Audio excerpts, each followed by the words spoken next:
तो स्टूडेंट्स अभी तक हम लोग कर चुके हैं फ्लेक्सिबल एक्सचेंज रेट। ठीक है, काफी अच्छे से डिस्कस कर चुके हैं इसके बारे में। अब बेटा आती है फिक्स्ड एक्सचेंज रेट, जिसका ओवरव्यू हम लास्ट क्लास में ले चुके थे। आज डिटेल में पढ़ेंगे और कोशिश करेंगे कि आज ही हो जाए फिनिश, क्योंकि नोट्स तो मैंने पूरे बना दिए आज, है ना। तो इसलिए क्लास भी जल्दी स्टार्ट की है। देखो, ट्राई करते हैं कि आज ही फिक्स्ड एक्सचेंज रेट का टॉपिक हम फिनिश कर दें। ठीक है, फिक्स्ड एक्सचेंज रेट सिस्टम। बच्चों, मैंने यहाँ पे आपको बताया था कि एक्सचेंज रेट के 3 तरह के सिस्टम होते हैं। एक बार जल्दी से मैं रिवाइंड करवाऊं अगर, पहला होता है आपका फ्लेक्सिबल एक्सचेंज रेट सिस्टम, जिसमें सब कुछ मार्केट फोर्सेस, जो डिमांड एंड सप्लाई होती है, उस पर छोड़ दिया जाता है और किसी भी फॉरेन करेंसी की एक्सचेंज रेट डिसाइड होती है उस करेंसी की मार्केट में डिमांड कितनी है और उस करेंसी की सप्लाई कितनी है। और जहां पे डिमांड सप्लाई इक्वल होती है वहां पे इक्विलिब्रियम पॉइंट डिसाइड होता है और वहीं पर वो एक्सचेंज रेट तय हो जाती है। और वो रेट फ्लक्चुएट करती रहती है, कम ज्यादा होती रहती है। ठीक है, उसमें स्टेबिलिटी नहीं होती है। वो फ्लेक्सिबल एक्सचेंज रेट कहलाती है। फ्लेक्सिबल एक्सचेंज रेट में अगर कोई चेंजेस होता है, और ऑब्वियसली वो क्यों होगा, मार्केट फोर्सेस की वजह से ही होगा, तो उसको हम कहते थे डेप्रिसिएशन और एप्रिसिएशन। ये भी सबको पता है।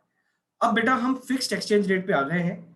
फिक्स्ड एक्सचेंज रेट एक ऐसी एक्सचेंज रेट होती है जो गवर्नमेंट जानबूझ के ऑन कॉज उसको फिक्स करती है, जानबूझ के। जैसे इक्विलिब्रियम एक्सचेंज रेट कोई और निकल के आ रही है, लेकिन गवर्नमेंट अपने अकॉर्डिंग कोई और रेट फिक्स करती है। ठीक है, मार्केट फोर्सेस पर ध्यान दिए बिना, याद रखना मार्केट फोर्सेस का यहाँ पे कोई रोल नहीं है। यहाँ पे गवर्नमेंट अपनी तरफ से रेट तय करेगी। गवर्नमेंट ने जो बोल दिया वो बोल दिया। $1 की प्राइस इतनी है रुपीज में, तो इतनी ही है। उससे फर्क नहीं पड़ता गवर्नमेंट को कि उससे क्या हो रहा है, इक्विलिब्रियम पॉइंट कहाँ बनता है, कम है या ज्यादा है, कोई फर्क नहीं पड़ता। उन्होंने रेट तय कर दिया। हाँ, इसका असर जरूर होगा। वो क्या होगा हम अभी इंप्लीकेशंस में देखेंगे। लेकिन अभी के लिए याद रखो कि गवर्नमेंट के पास ये पावर है कि गवर्नमेंट चाहे तो इस एक्सचेंज रेट सिस्टम को अपना सकती है, और गवर्नमेंट चाहे तो एक्सचेंज रेट को तय कर सकती है। ठीक है, जानबूझ के। इस सिस्टम की खामियां बहुत सारी है, लेकिन फायदे की बात सिर्फ इसमें एक ही है कि भाई इससे स्टेबिलिटी आ जाती है एक्सचेंज रेट में। भाई फ्लेक्सिबल एक्सचेंज रेट वाले में क्या हो रहा था कि हर मिनट में क्या होता था, एक्सचेंज रेट चेंज होती थी, है ना।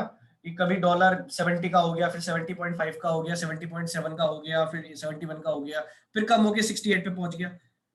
एक दिन में 5 बार 6 बार चेंजेस हो गई। ये वहां पे फ्लेक्सिबिलिटी थी, वहां पे स्टेबिलिटी नहीं थी। तो गवर्नमेंट अगर स्टेबिलिटी चाहती है तो फिक्स्ड एक्सचेंज रेट को अपनाना पड़ेगा। और ये बहुत पुराना सिस्टम है, बहुत पहले चला करता था। 1950s के आसपास तक ये चलता रहा, उसके बाद ये नहीं चलता। ठीक है, उसके बाद सभी कंट्रीज जो वर्ल्ड में है, जब बेटा IMF का ऑर्गेनाइजेशन बन गया था, इंटरनेशनल मॉनेटरी फंड, उसके बाद से सभी ने फ्लेक्सिबल एक्सचेंज रेट को अपना लिया। ठीक है, कोई भी कंट्री ऐसी नहीं थी जो फिक्स्ड एक्सचेंज रेट पे चलती हो। ओके, थोड़ा सा पढ़ते हैं इसके बारे में क्या लिखा है। सब लोग ध्यान से पढ़ना।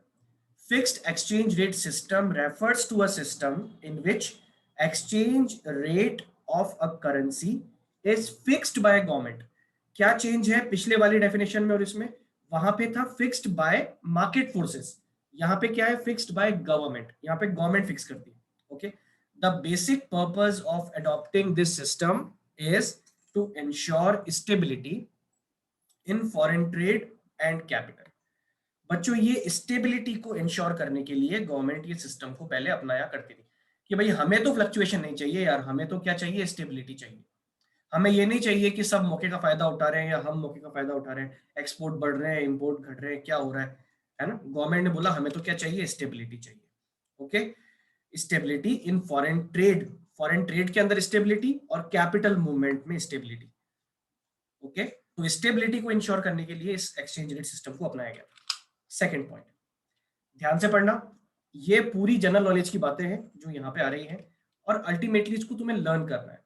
ठीक है, this system, each country keeps value of its currency fixed in term of some external standard. ये फिक्स्ड एक्सचेंज रेट है ना। अब फिक्स का मतलब बेटा, फिक्स किसी ना किसी के अगेंस्ट में आपको करना पड़ता है। जैसे मान लो कि आपने फिक्स कर दिया कि भाई हमारा ₹1 नहीं बोलेंगे, डॉलर की बात करेंगे कि $1, अब $1 फिक्स किया तो किसके अगेंस्ट में किया? रुपीस के अगेंस्ट में किया ना, या रुपीस को फिक्स किया तो किसके अगेंस्ट में किया? रुपीस को आपने फिक्स कर दिया ₹70 इक्वल्स टू $1, है ना। तो ये फिक्सेशन जो हुआ है ये किसी ना किसी एक्सटर्नल सोर्स के अगेंस्ट में हुआ है, और वो एक्सटर्नल सोर्स क्या क्या हो सकता है? गोल्ड हो सकता है, कोई प्रेशियस मेटल हो सकता है, सिल्वर हो सकता है, या फिर किसी दूसरी कंट्री की करेंसी भी हो सकती है, जो अभी चलता है हम देखते हैं डॉलर। आप अपनी कंट्री की जो करेंसी है, एक बार फिर सुन लेना इस पॉइंट को, इस सिस्टम में क्या होता है कि आपको अपनी कंट्री की करेंसी को किसी दूसरी कंट्री की करेंसी के अगेंस्ट में फिक्स करना होता है। आपको बोलना होता है कि देखो हमने डॉलर के अगेंस्ट में ₹70 फिक्स कर दिया है, ना तो इससे ऊपर जाएगा ना इससे नीचे जाएगा। फिक्स का मतलब ही यही है कि आपको किसी न किसी के अगेंस्ट में करना होगा। ये कोई गोल्ड भी हो सकता है, सिल्वर भी हो सकता है, कोई प्रेशियस मेटल भी हो सकता है, और दूसरी कंट्री की करेंसी भी हो सकती है। ठीक है, ये फ्लेक्सिबल में भी था, ऐसा नहीं है फ्लेक्सिबल में नहीं होता। फ्लेक्सिबल में जो एक्सचेंज रेट होती है वो आपके दूसरे कंट्री की टर्म्स में ही होती है, लेकिन यहाँ स्पेशली इसलिए बताया जा रहा है क्योंकि बेटा फिक्स तो तभी हो पाएगा ना जब आप किसी के अगेंस्ट में बोलोगे कि भाई फिक्स है, तो किसके अगेंस्ट में फिक्स है? भाई डॉलर के अगेंस्ट में फिक्स है, बोलना तो पड़ेगा ना उन्हें। ठीक है, तीसरा पॉइंट ध्यान से पढ़ लेना। When value of domestic currency is tied to the value of another currency it is known as pegging. बेटा जब आपकी करेंसी किसी दूसरी करेंसी की टर्म्स में फिक्स कर दी जाए, है ना, किसी दूसरी करेंसी की टर्म्स में फिक्स कर दी जाए, तो वो पेगिंग कहलाता है। ठीक है, पेगिंग कहलाता है, याद रखना। ओके, ये वर्ड है, याद रखें इसको। अगला point, when value of currency is fixed in terms of some other currency or in terms of gold, तो बेटा वो जो वैल्यू होती है ना उसको कहते हैं पैरिटी वैल्यू। क्या बोलते हैं बच्चों उसको? Parity value of currency. दो टर्म्स यहाँ पे निकल के आई है हमारे सामने, एक तो आई है पैगिंग और एक आई है पैरिटी वैल्यू। ये दोनों ही एक ही सिचुएशन से रिलेटेड है, ये दोनों पॉइंट याद रखने सबको, नॉलेज की बात है ना। कि जब आप फिक्स एक्सचेंज रेट सिस्टम को अपनाते हो तो आप अपनी करेंसी को किसी एक्सटर्नल सोर्स के अगेंस्ट में फिक्स करते हो, जो कि डॉलर भी हो सकता है, जो कि गोल्ड भी हो सकता है, जो कि सिल्वर भी हो सकता है, जो कि कोई प्रेशियस मेटल भी हो सकता है। याद रखना, इस प्रोसेस को क्या कहते हैं? Paging.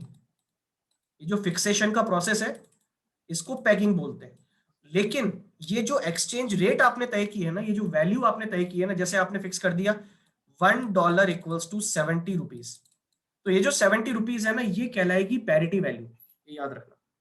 Fix exchange rate system में जो आप रेट फिक्स कर देते हो उसको पैरिटी वैल्यू बोलते हैं। ठीक है, तो ये नॉलेज की बात है। सबसे पहले हमने डेफिनेशन पढ़ ली इस पेज पे, उसके बाद हमने देखा कि भाई सिस्टम में आपको एक्सटर्नल स्टैंडर्ड पे फिक्स करना होगा, ये रूल है। उसके बाद हमने देखा कि भाई दूसरी करेंसी के अगेंस्ट में फिक्स करने को ही हम क्या कहते हैं? पैगिंग बोलते हैं, और जो वैल्यू होती है उसको पैरिटी वैल्यू बोलते हैं। ओके, इस पेज पे सिर्फ इतना ही था। पहले बोलो यहां तक सबको क्लियर है और लर्न हो जाएगा, यस और no? Yes sir. Yes sir. Yes sir. चलो ठीक है, अब बेटा आती है इंपॉर्टेंट बात, फिक्स एक्सचेंज रेट सिस्टम की वेरिएंट्स या फिर इसकी हिस्ट्री। ओके, वेरिएंट सुन के बहुत सारा को याद आ जाएगी टाइम वेरिएंस अथॉरिटी की, है ना, समझ गए होंगे जिन्होंने देखा होगा टीवी, है ना। वो कुछ नहीं है, वेरिएंट का मतलब ये है कि ये जो फिक्स एक्सचेंज रेट सिस्टम है इसको किन फॉर्म्स में हिस्ट्री में पहले चलाया गया है। तो दो फॉर्म्स में इस सिस्टम को चलाया गया है हिस्ट्री में। पढ़ के देखिए एक बार क्या है बच्चों, variants of fixed exchange rate system. दो वेरिएंट्स इसके हैं। Number 1 is gold standard system. बच्चों ये ईयर्स भी याद रख लेना, नॉलेज की बात है, एमसीक्यूज में आ सकता है, ईयर्स याद रखना। गोल्ड स्टैंडर्ड सिस्टम जिसको ओल्ड वेरिएंट भी कहा जाता था, और ये कब से कब तक चला है? ये 1870 से 1940 तक चला है। ठीक है, और दूसरा था बच्चों आपका ब्रेटन वुड सिस्टम, जिसको एक और नाम दिया जाता है, याद रखना, एडजस्टेबल पेग सिस्टम। ओके, 1944 से 1971। ठीक है, ये टाइम याद रखें सब लोग। अब तुम बोलोगे सर ये है क्या आखिरकार? बेटा ये फिक्स्ड एक्सचेंज रेट के सिस्टम ही है और कुछ नहीं है, बस इनको अलग अलग फॉर्म्स में चलाया गया है। ओके, पहले ये चलता था हिस्ट्री में, उसके बाद कुछ समय तक ये चला, फिर एक टाइम आया जब 1970 के आसपास कंप्लीटली बंद ही कर दिया गया इसको। ओके, फिर कोई भी कंट्री इसको आज अपनाती नहीं है। तो बेटा ये दोनों नॉलेज की बातें इनको हमें याद रखना है। अब पहले हम पढ़ लेते हैं गोल्ड स्टैंडर्ड सिस्टम। इसके बारे में मैंने तुम्हें बताया था, तुम्हें याद होगा। क्या होता है यहाँ पे, इस सिस्टम में हर कंट्री वर्ल्ड की क्या करेगी, अपनी करेंसी को गोल्ड के अगेंस्ट में फिक्स करेगी, गोल्ड की क्वांटिटी के अगेंस्ट में। जैसे यूएस ने क्या किया, यूएस ने बोला भाई डॉलर, $1 होगा 2 ग्राम गोल्ड के बराबर। ओके, यहाँ पे किसी फॉरेन करेंसी के अगेंस्ट में फिक्स नहीं किया आपने, याद रखना, यहाँ पे आपने गोल्ड के अगेंस्ट में फिक्स किया है। इसीलिए यहाँ पे नाम दे दिया गोल्ड स्टैंडर्ड। नाम क्या है, स्टैंडर्ड क्या रखा गया यहाँ पे, गोल्ड को स्टैंडर्ड रखा गया। देखो है तो ये भी एक्सटर्नल स्टैंडर्ड ही ना, एक्सटर्नल सोर्स ही तो है ना, लेकिन यहाँ पे गोल्ड है, इसलिए सिस्टम का नाम क्या है, गोल्ड स्टैंडर्ड सिस्टम। यहाँ पे हर कंट्री अपनी करेंसी को कुछ ना कुछ गोल्ड की क्वांटिटी में फिक्स करती थी, ओके, और उतनी वैल्यू का गोल्ड अपने पास रखती थी। ये सिस्टम है ना। अब गोल्ड बच्चों लिमिटेड है, तो तुम समझ जाओ कि ज्यादा टाइम सिस्टम नहीं चला, है ना। थोड़ा इसके बारे में पढ़ लेते हैं पहले। पढ़ो क्या लिखा है, in this system gold was taken as common unit of parity between currencies of different countries. कैसे, ये मैंने तुम्हें उस दिन भी समझाया था। जैसे $1 है, वो आपके 2 ग्राम गोल्ड के बराबर है। मान लो यूएस ने ये फिक्स कर दिया, इंडिया ने फिक्स कर दिया कि जो हमारा ₹1 है वो है 0.5 ग्राम गोल्ड के बराबर, ठीक है। ₹1 जो है वो है 0.5 ग्राम गोल्ड के बराबर है। अब डायरेक्टली तो यूएस और इंडिया के बीच में कोई एक्सचेंज रेट नहीं है, गोल्ड के अगेंस्ट में है, लेकिन इसी गोल्ड को यूज करते हुए आप इनकी एक्सचेंज रेट बेटा बना सकते हो। बताओ, अगर आपको $1 खरीदना हो तो आपको कितने रुपए देने पड़ेंगे, ₹1 से आता है 0.5 गोल्ड, ₹1 से कितना आता है 0.5 गोल्ड, तो 0.5 0.5 0.5 करके 4 बार आपको करना पड़ेगा, तब जाके 2 ग्राम गोल्ड होगा, मतलब ₹4 के बराबर हो गया अल्टीमेटली, हम ऐसा बोल सकते हैं। क्या मैं सही बोल रहा हूं, यस और नो? Yes sir. ये सिस्टम पहले चला करता था। ज्यादा एग्जांपल, ज्यादा डीप में कोई याद रखने की जरूरत नहीं है, बस याद रखो कि यहाँ पे स्टैंडर्ड क्या हुआ करता था, गोल्ड स्टैंडर्ड हुआ करता था। डायरेक्टली कोई कंट्रीज के बीच में रेट फिक्स नहीं थी, लेकिन कंट्रीज को अगर आपस में कुछ करना होता था तो वो गोल्ड के अगेंस्ट में ही करते थे, है ना। जो रेट फिक्स की गई है आपस में, जैसे मैंने एग्जाम्पल दिया, इस तरह से हो जाता था, ठीक है। सेकेंड पॉइंट पढ़े, each country was to define value of its currency in terms of gold. ये वही वाली बात है, बस मैंने थोड़ा सा यहाँ पे चेंज करके लिख दिया है कि भाई हर कंट्री को ये बताना होता था, हर कंट्री को, कि भाई हमारी करेंसी इतनी क्वांटिटी ऑफ गोल्ड की इक्वल है, इतनी क्वांटिटी ऑफ गोल्ड की इक्वल है हमारी करेंसी, ये हर कंट्री को बताना होता था, ठीक है। तभी जाके उसकी एक्सचेंज रेट तय होती थी, ओके। इसके बाद अगला पॉइंट पढ़े, this system of exchange was also known as mint par value of exchange rate और mint parity। ये इंपॉर्टेंट क्वेश्चन हो जाता है क्योंकि ये ज्यादा बुक्स में दिया हुआ है नहीं, तो ये बच्चों आने लायक चीज है, ये याद रखना। एमसीक्यू में कभी पूछ ले कि भाई इसके कौन कौन से नाम होते हैं या करेक्ट नाम कौन सा है, इस तरह से कुछ पूछ ले, तो याद रखना गोल्ड स्टैंडर्ड सिस्टम का एक नाम है ओल्ड वेरिएंट, ये तो तुम्हें पता लगी गया, और साथ ही साथ इसको क्या कहते थे, mint par value of exchange या मिंट पैरिटी भी इसको कहा जाता था, है ना। ये याद रखना है सबको। तो इस सिस्टम में हमको याद क्या क्या रखना है, अल्टीमेटली मैं एक बार फिर बोल रहा हूँ, सुन लेना सब लोग ध्यान से। हर कंट्री अपनी एक्सचेंज रेट को गोल्ड के टर्म्स में डिसाइड करती थी और फिक्स कर देती थी। इतना हमने फिक्स कर दिया कि हमारा ₹1 इतने ग्राम गोल्ड के बराबर है। उधर से यूएस ने भी फिक्स कर दिया होगा, उधर से ब्रिटेन ने भी कर दिया होगा, उधर से आपकी किसी और ने भी कर दिया होगा, किसी और ने भी कर दिया होगा।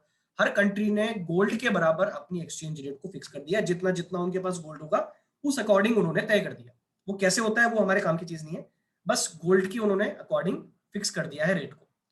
अब जब गोल्ड के अकॉर्डिंग फिक्स कर दिया है तो कंट्रीज के बीच में डायरेक्टली कोई रेट तय नहीं है, तो वो गोल्ड के अकॉर्डिंग ही एक्सचेंज रेट तय होगी, ये याद रखना। एक्सचेंज रेट जो तय होगी वो गोल्ड के अकॉर्डिंग ही होगी। एग्जाम्पल मैंने तुम्हें इसका दे दिया अभी, है ना। ज्यादा डिटेल में जाने की जरूरत नहीं है, बस नॉर्मल कुछ बातें याद रखो, इतना डिटेल में कभी पूछा नहीं गया इसको। अगली बात, काम की बात यह है कि इसको एक नाम और दिया गया है, वो है mint value, mint par value, या फिर मिंट पैरिटी भी कहा जाता है इसको, ओके, ये याद रखना है। चलो, ये तो हो गया गोल्ड स्टैंडर्ड सिस्टम। ये कब तक चला बच्चों, 1914 तक, ओके। उसके बाद ये एक मिनट में इसको थोड़ा चेक करूंगा कि ये सही है क्या वैल्यू, 44 है क्या ये, या 14 के बाद से हो गया था ये शायद। 1 second, let me check.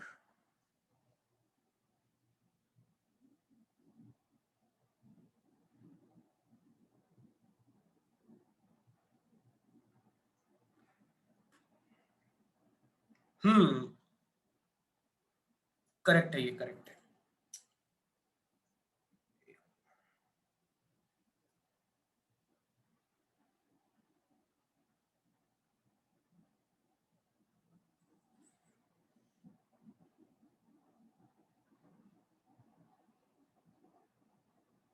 Correct है बच्चों। ये इसकी ड्यूरेशन थी 1944 टू 1971।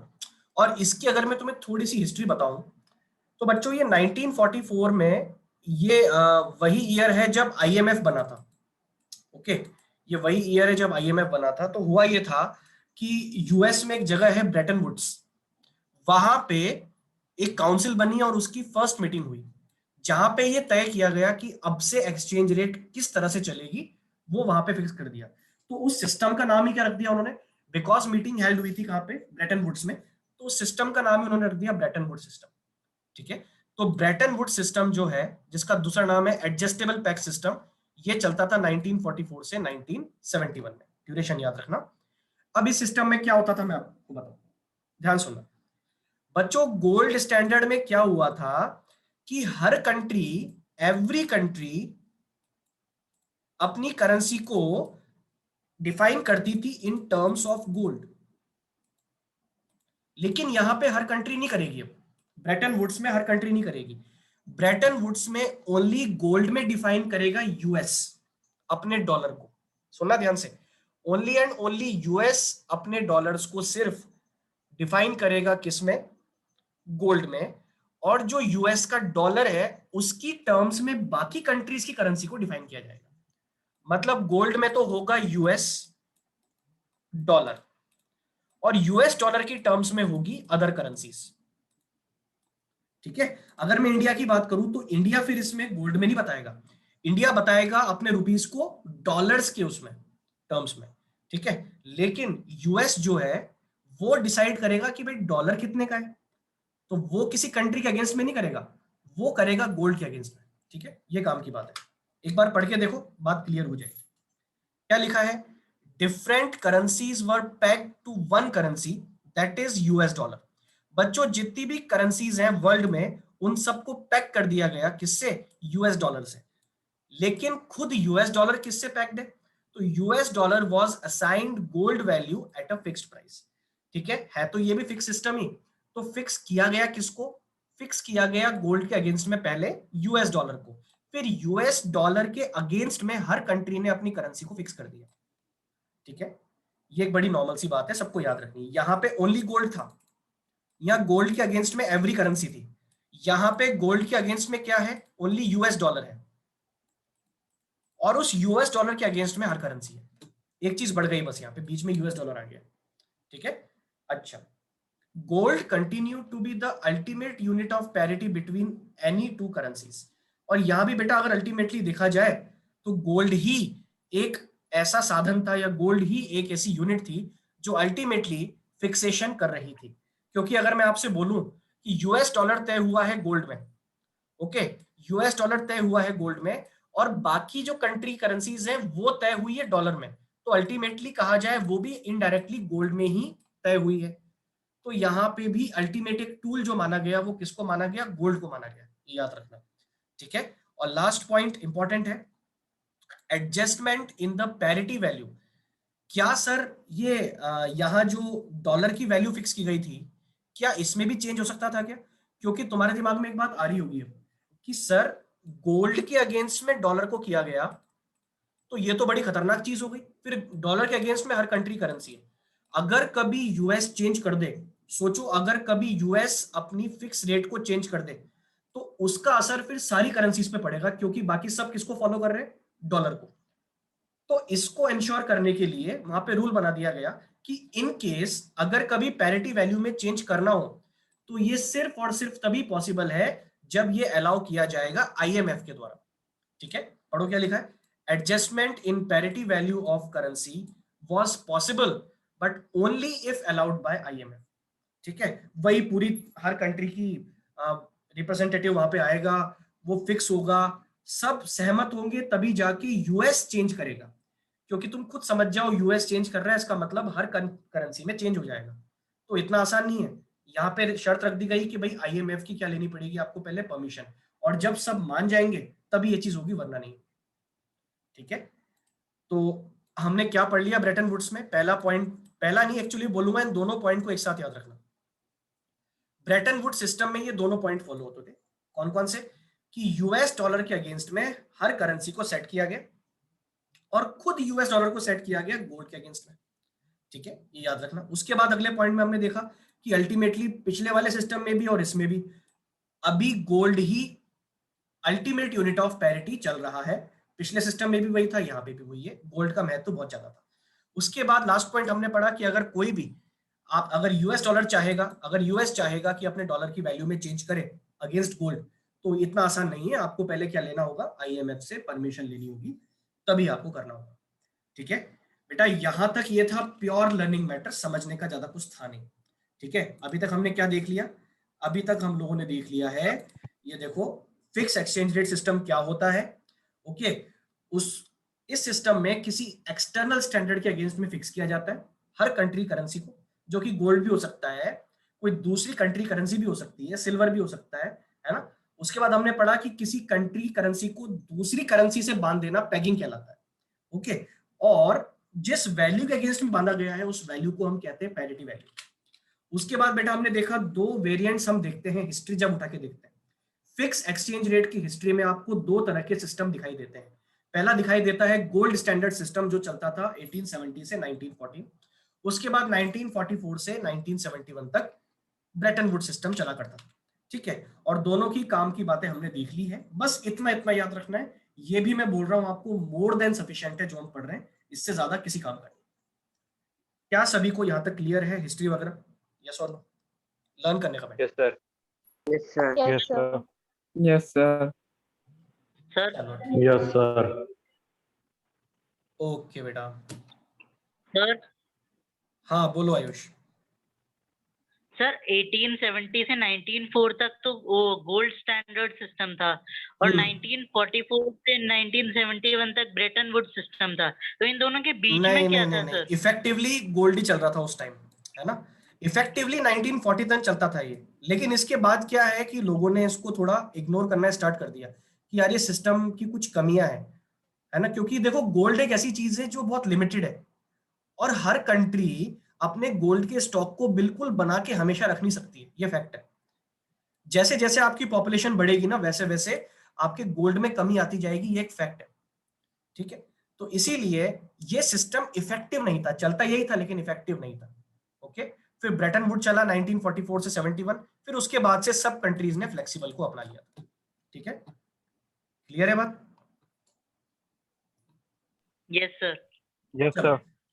अब बेटा आते हैं हम काम की बात पे।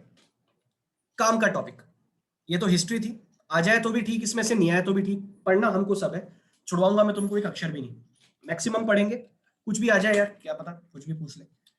अब हम आते हैं काम की बात पे कि sir fix exchange rate system, इसके नॉर्मल मीनिंग पे आओ तुम पहले, ये ब्रेटन वुड गोल्ड को दिमाग से हल्की थोड़े टाइम के लिए निकालो, नॉर्मल सिस्टम पे आओ कि भाई गवर्नमेंट यहां फिक्स करती है कि हमारी करेंसी कितने यूएस डॉलर, या एक यूएस डॉलर की हमारी कंट्री करेंसी कितने टर्म्स में होगी, या फिर जैसे हम बोले गवर्नमेंट फिक्स करती है यहाँ पे कि एक्सचेंज रेट क्या होगी, डायरेक्टली ऐसा हम कह सकते हैं। अगर गवर्नमेंट रेट तय करती है, इसका मतलब गवर्नमेंट भगवान है क्या?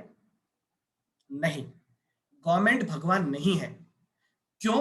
क्योंकि गवर्नमेंट के रेट फिक्स कर देने से मार्केट में जो डिमांड और सप्लाई की फोर्सेस काम कर रही है वो अचानक से बंद तो नहीं हो जाएगी ना।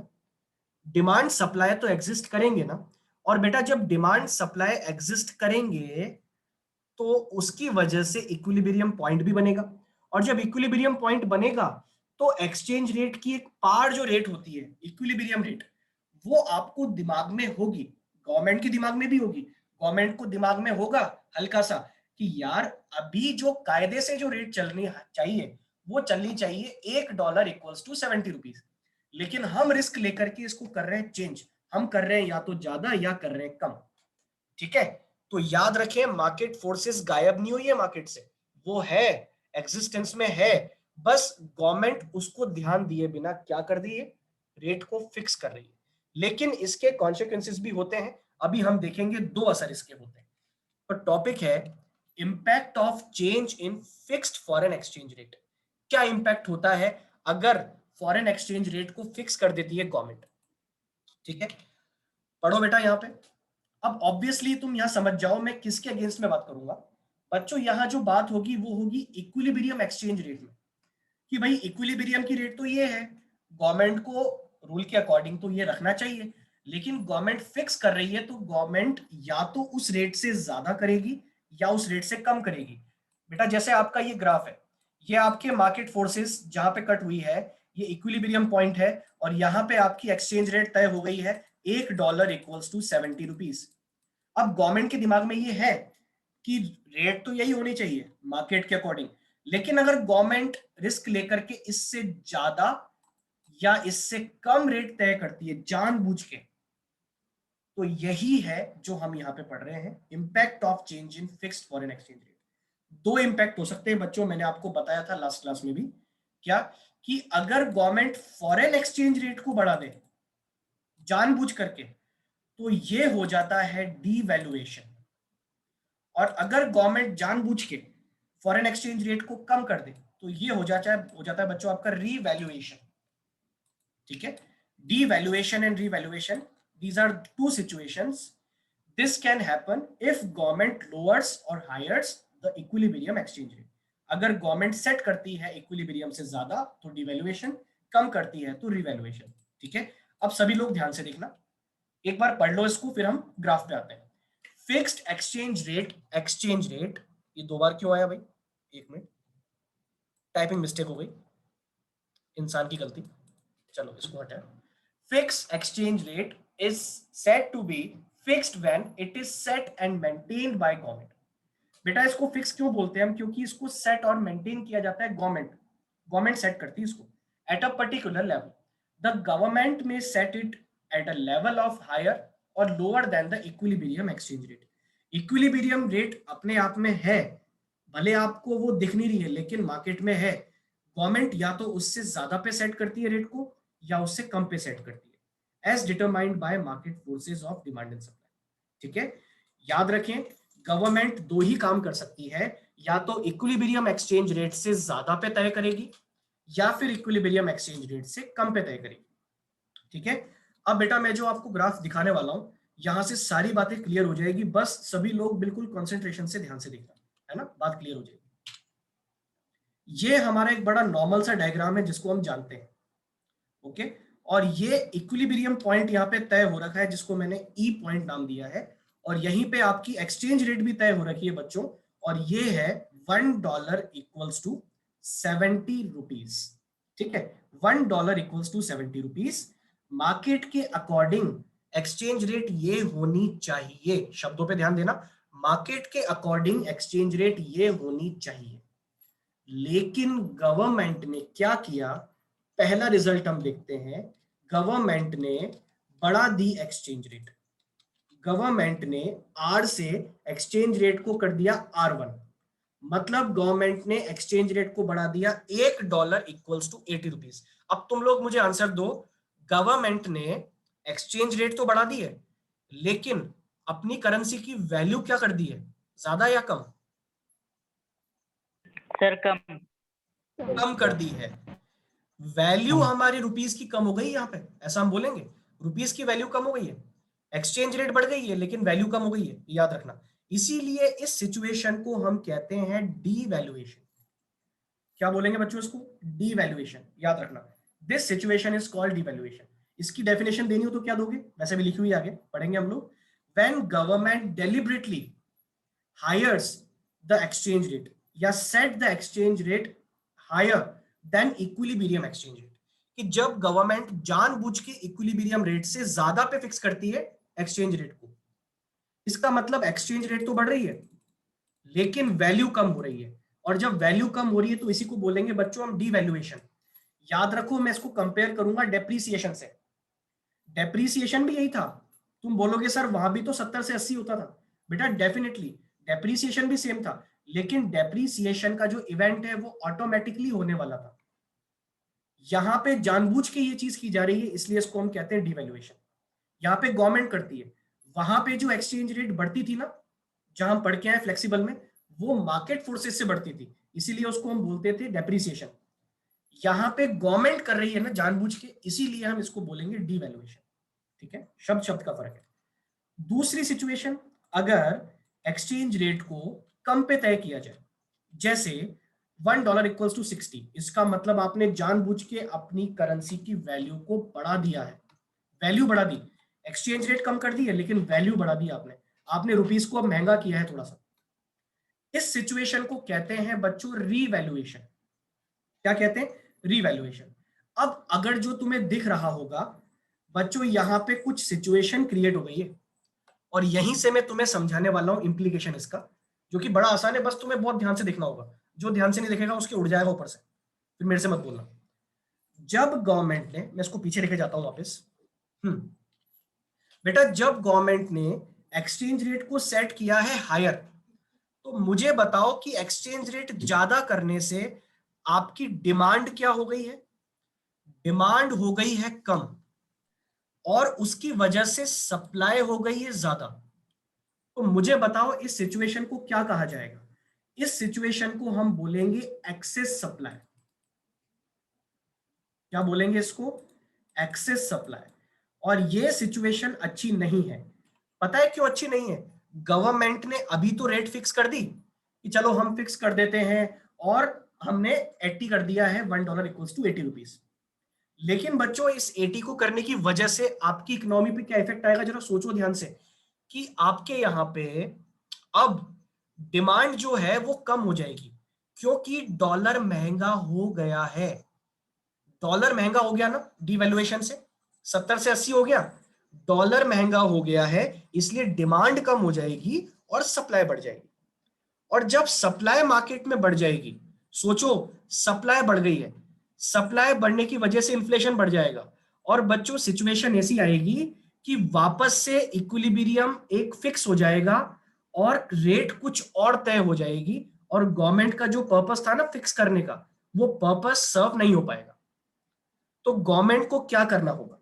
गवर्नमेंट को अपने इस डिसीजन को कारगर साबित करने के लिए और चालू रखने के लिए कि चलो यार फिक्स ही रहेगा, ये जो 80 तय किया ना बेटा, ये 80 तब रहेगा जब आप इस एक्सेस सप्लाई से पार पालोगे। और एक्सेस सप्लाई से पार कैसे पाई जाती है? सुनो बच्चों, सेंट्रल गवर्नमेंट आरबीआई को इंस्ट्रक्शन देगी। किसको? आरबीआई को, कि भाई साहब मार्केट में जितनी ये जो एक्सेस सप्लाई है ना, जितनी फॉरेन करेंसी है एक्सेस में है ना, इन सबको आप खरीदो और खरीद करके फॉरेक्स में डालो, फॉरेन एक्सचेंज रिजर्व में। कस्टडियन होता है आरबीआई, सब जानते हैं।